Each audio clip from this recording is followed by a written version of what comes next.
the other day. We were talking and I go, don't worry, you're not live. All right, let me go in here. See if it lets me do it. Crossing our fingers.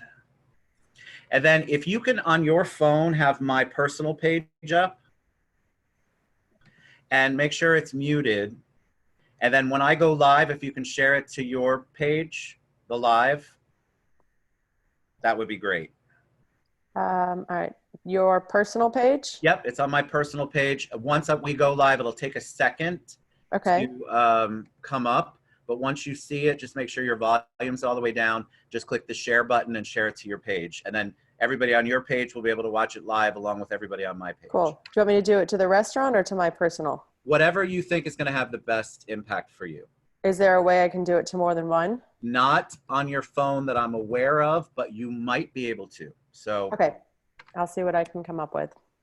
So right now I'm just tagging you all, you and the restaurants.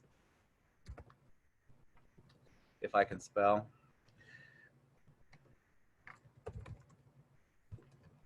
And they don't let me do this prior to, so I have to do it while we're here.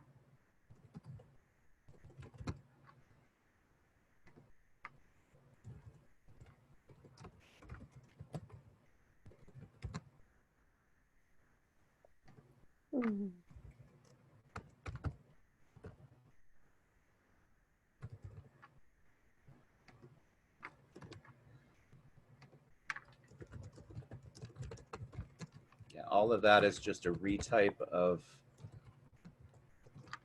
spell Chelsea right. Yes, I did. All right, you ready? Yep. Give it a whirl. Come on, Facebook. Be good to us. I have to talk to Facebook every day. Give it a little pep talk. Give it a little pep talk. Say, please don't block me. Please don't block me. All right, it looks like we are live with Chelsie Savage. Hey, Chelsie, how are you doing today? I'm good. How are you? Wonderful, wonderful. Very excited to have you on the show today. We have lots to talk about. I just want to make sure that I can see the live so that I can share it. Oh, I just shared. Okay. Oh, wait. Yes, I can do multiple ones. So hold on. Good. So, hey, guys, we're going to share so that everybody can see. Okay. Hold on. That's what we want, right? Check this out. As many people to see as possible. And then one more. Yep. Hey, what's up, Kim Kephart, says two of my favorite people. Oh, hi, Kim Kephart. Isn't it funny how we know when I looked you up, I said, oh my God, we know so many of the same people. So many of the same. So many of the same. So welcome to the show. There you go. You're watching too.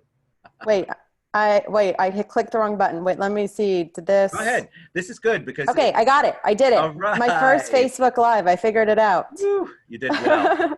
Cool. So welcome to the show. I'm super excited to have you on. I love everything that you're doing. Real damn good food, Proper and Wild, the two Sanctums. I mean, it's just you have so much going on, and this is a We Care promo show for everything that you have going on. Because anybody who's in the food industry, especially restaurants, you have to be creative and figure out how you're going to still stay afloat, stay in business, stay positive. Right. So welcome to the show. Tell us a little bit about you. So my name is Chelsie. I own the Sanctum in Proper and Wild. I call myself the accidental restaurateur. I had never worked in a restaurant before I opened one 4.5 years ago. My background's actually in nutrition, and I was running my own health practice in the community.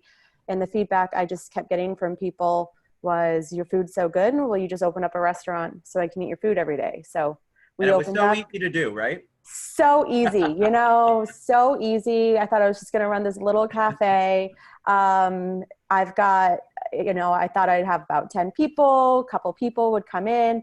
One of the girls on my staff who's been with me since day one says it's the biggest lie that I ever told her, because such an introvert and just thought that she was going to be working in this little cafe. And now she sits at my right hand and helps run 3 full service restaurants. Full service. All right, let's talk about, I want to talk about Real Damn Good Food in a minute, but let's talk about the Sanctum, because that's the first one you opened, correct?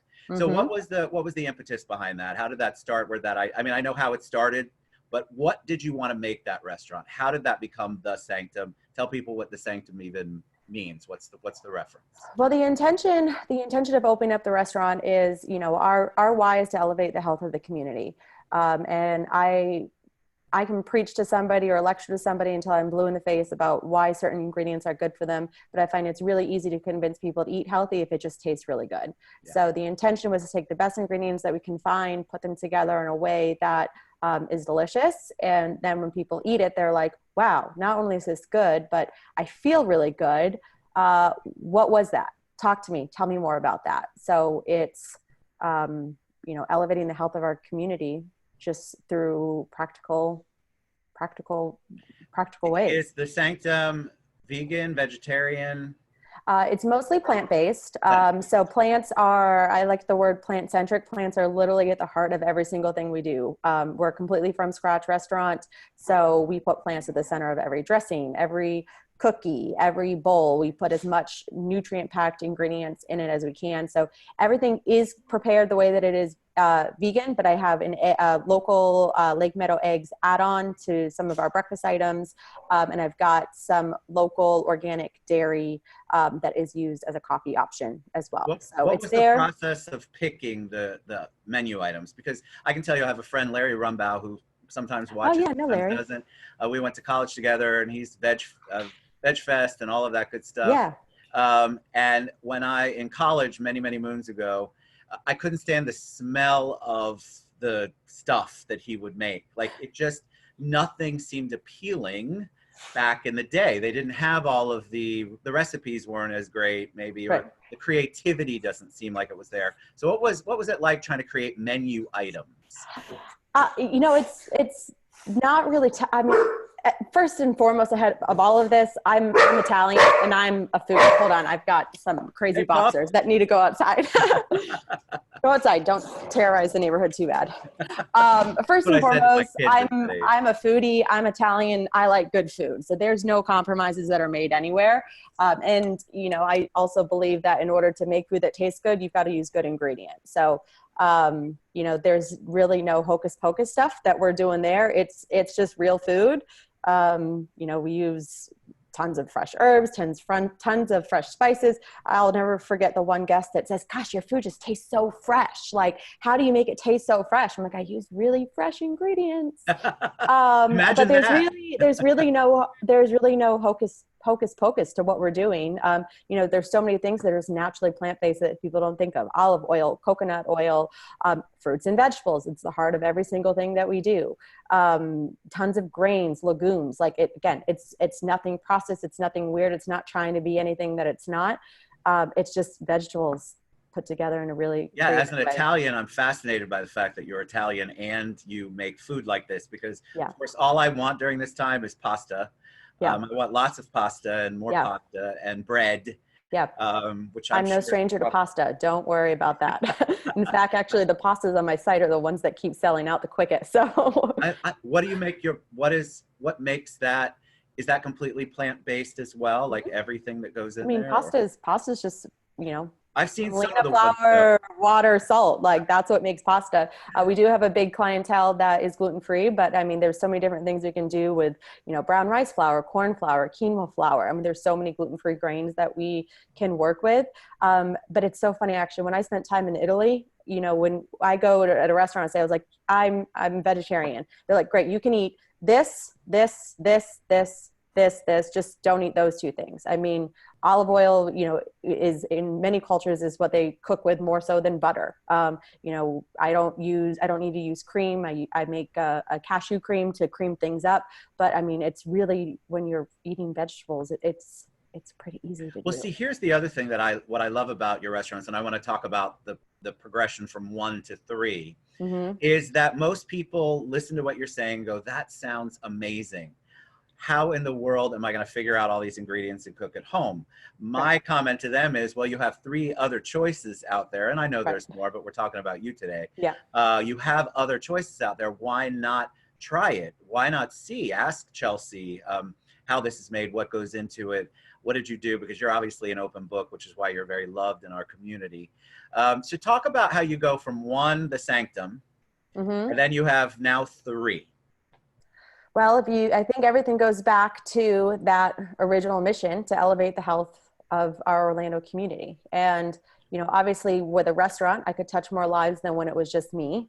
And with more than one restaurant, we can reach even more people. So, that's really what we're up to. And we realize if we continue, we're committed to holding space for people who are aligned with us and want to have a career in this industry and to grow with us, to have a space. I can only have so many career positions when I only have one restaurant.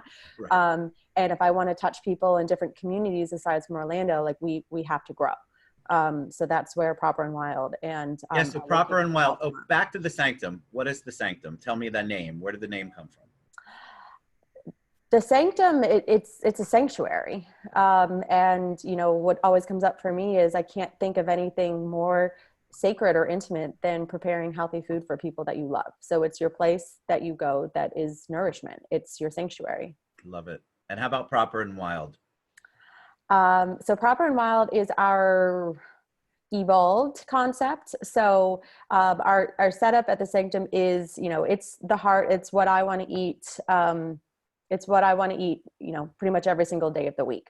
But as a foodie and also a health advocate, I was running into, there's no place in town that I personally wanted to go for date night or for that next level experience where I can have food that not only tastes good, but makes me feel really good. But I can also get a really nice glass of wine with, and that I can, put on a pair of heels and get dressed up a little bit and have that next level experience. I will never it irks me a little bit when people call it our high end concept, because I'm a yogi at heart. I will never make a restaurant that's so fancy that you can't wear yoga pants and flip flops to. But I also want a space where you can go and you can have, a little bit more elevated, special experience. And that's where Proper and Wild came from. Proper and Wild. I love it. I did not know. So that's the Proper and Wild. I mean, yeah. I love that concept. Yeah. I'm dying to try your restaurants. This is the problem with this. You haven't eaten there yet? No, but I have friends that have. And I know exactly where the one is that started because it's near my house. Well, step one, I mean, you got no excuse now because I have zero excuse. We've been doing delivery with everything that's going on. So lately, all of these shows, literally bring it right to you. Thinking about the food. All right, so talk about Real Damn Good Food. So Real Damn Good Food, ever since before I even open up, restaurants, people would ask me, can you make your sauces? Can you make your dressings? What you said, like, how do you even start to wrap your mind around being able to do this in your own house? Because yes, it's great to be able to go out to a restaurant, but how do you make it, where the real change starts to happen is when you can make this happen every single day in your own house. And so we've kind of had in the pipeline of creating a way where we can make our salad dressings and some different components and some different prepared foods available for purchase for people to consume in their own home. And kind of like what you and I were talking about right before we went live was, one of the blessings that has come out of the situation that we're in now is, we're all becoming more, resilient. We've got more time. We're becoming more versatile. We're learning how to stream on Facebook Live. I've got yoga teachers that are learning how to stream their yoga classes. I learned how to code delivery into our POS system and figure out how to sell some of our prepackaged items. So that's kind of where Real Damn Good Food started. But obviously with the government advising nobody go out, I definitely felt that hit in-house sales at my restaurants. But I started doing what comes after that. And I realized that with our sales down, I'm not buying from any of my local vendors. And so many of my local vendors, their sales dropped down to, as much as 95% because they relied so heavily on the restaurant industry. And these vendors in specific don't have storefronts. They don't have an outlet to get their product directly to the consumer. So, we started working through this process of, it's not about us. Like, how do we help these people? How do we help the community, get their products out in front of people? But even then on top of that, take businesswoman out of it. Like, I'm a mom, like I want local products. I want good quality products. And I really don't want to go into the grocery store right now and touch a bunch of things and give my money to, a big corporation and have no idea how many hands this stuff has touched in the meantime. So we launched Real Damn Good Food. It's our online virtual farmers market where you can literally do a one-stop shop to buy all of your local goods directly from these local vendors and pick it up in one convenient location. I love it, because I think people, I've been to, because out of necessity, gone to Publix, and hardly anybody adheres to the 6-foot rule even. Yeah. So, you know, and I feel like I want to bathe in Purell when I get out of there. Yeah. But you know, people were going to the market because they had to get some fruits and vegetables, and and then you're right. I saw somebody who let 3 of their kids touch all of the avocados last week, and I was like, oh my God, I can't believe you're not doing something about that. And that's only what happened in front of you. Imagine how many people it's touched in the whole process before even getting to you. I mean, we don't know, right? And so, yes, sorry. No, I'm with you. So tell me, what do you think is helping you stay positive during this time? Because that's really what we're trying to get across every day. Tools, practices, meditation, things that you do that help you stay creative, stay on top of your business, but really stay positive when all the outside forces are saying it's doom and gloomy. Well, I definitely know that I do not have the skill set in who I am and what I can do to help, you know, to cure, you know, COVID-19. That's not in my ballpark. But what I can do is elevate the health of our community. That's why we started our company. That's what we've always intended to do. So the circumstances are different. So we are having to evolve our business model. But, you know, I was raised to believe that when you can't help what's going on around you, like you help others. Like, could I just close my doors and, you know, sit back and wait for this all to be over? Yes, but how am I serving the community? How am I helping other people? You know, that's not who we are. That's not who I am. I have people on my team that want to help be a part of what we can do. Who are we? The community relies on us to help provide them healthy food. So we're having to figure that out, but you know, the given times aren't going to change who we are. We just have to evolve. We have to pivot.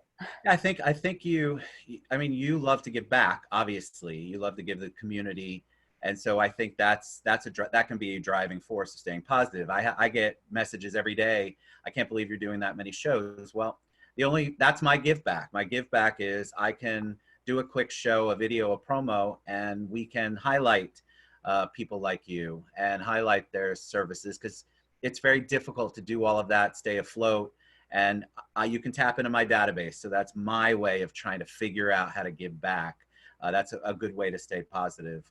I love that. All right, I have to ask, because a lot of people asked, a bunch actually said, can you ask her what her top 3, and if you don't have 3, that's fine, of foods that we're eating that we should stop immediately?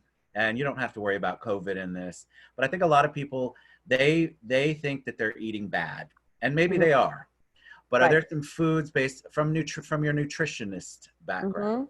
Are there foods that we should really limit? Is there any rhyme or reason to how people eat, as far as this is good for you but not good for you? Or are there certain things that we can cut back on or cut out that we're currently ingesting? I mean, no-go zone for me is hydrogenated oils. You know, people I will hear often say, oh, everything in moderation. Nope, that's the shit that's going to kill you fast. Absolutely no amount of hydrogenated oils. So where do you find you say it. Hydrogenated oils. Packaged food, processed food. You flip over, you flip over your product, you read the label. Anything that's hydrogenated or partially hydrogenated, like that's stuff that you get rid of fast. And people actually had somebody specifically ask about corn oil. So corn is yes, but if you're asking me for like my top 3, like if it's like organic canola oil versus hydrogenated canola oil, it's like those are 2 different things, right? So the only oils that I cook with in my restaurant are grapeseed oil, extra virgin olive oil, coconut oil, and sometimes some sesame. But if you're talking about like the easy things that you can wrap your hand around, no hydrogenated oils. food dyes, another big one. And it's, Oh, yeah. those are just easy things to work around. They're just convenience things that they put in foods. Essentially a hydrogenated oil, you're denaturing the oil to give it a longer shelf life. Well, if it's got a longer shelf life on the shelf at the grocery store, what do you think it's going to do when you eat it? It's going to have a really long shelf life in your body, right? So that's the shit that you want to get See? fast. Okay, so I had other questions. This is the last one, but I had people ask. They love it when I bring anybody who's a restaurateur on. They want to know what's your favorite meal to make from the Sanctum or from from the Sanctum. My favorite meal from the Sanctum. Gosh, it's like having to pick a favorite. Well, it's also like choosing between babies, right? Too. It's like, these are my kids. I know that's what somebody else said, because I think people, they're always fascinated because you create all this amazing food and they want to know like what your go-to is when you go there. I had somebody on the show last week a restaurateur, and they messaged me later. They're like, well, I said that and those orders spiked. Right. People want to see. I think that's a good way for people to try. Yeah.